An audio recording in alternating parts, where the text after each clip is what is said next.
Салам алейкум туугандар. Бүгүн биз алмуруттун түбүн жумшартып, ага жер семиртиш берип атабыз. Талгарская красавица сорту алмуруттун.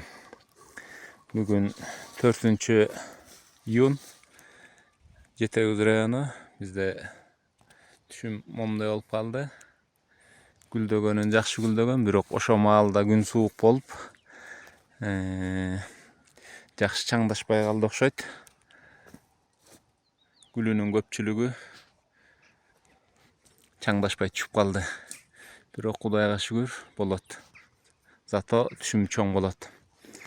Мына бул 13 жылдык полукарлик.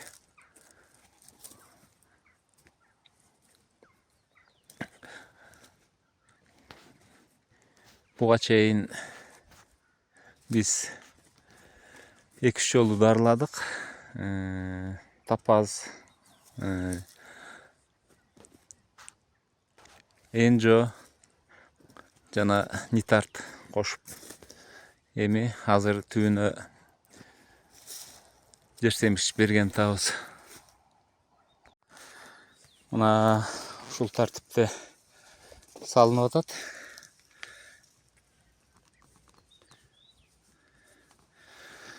Анан бул диамофоска составы 10% азот, 26% фосфор, 26% калий. Андан сырткары бир аздан магний менен күкүрт бар да. Эмне себептен ушул тапта салып атабыз? Азыр ушул тапта мөмөлөр чоңоюп баштады. Сөзсүз түрдө калий менен фосфорго өсүмдүк муктаж. Мына ошол себептен азыр ушул маалда, мөмөлөр чоңое баштаган маалда сөзсүз түрдө беришибиз керек да. Булар полукарлик болгондуктан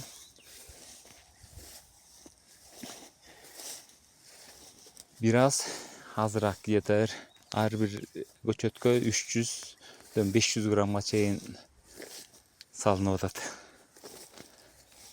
Мына ошондой. Азыр ушуну салдык, анан 2 жайын көмүп чыгабыз. Мөмөнүн байлашы быйыл жылдага караганда азыраак.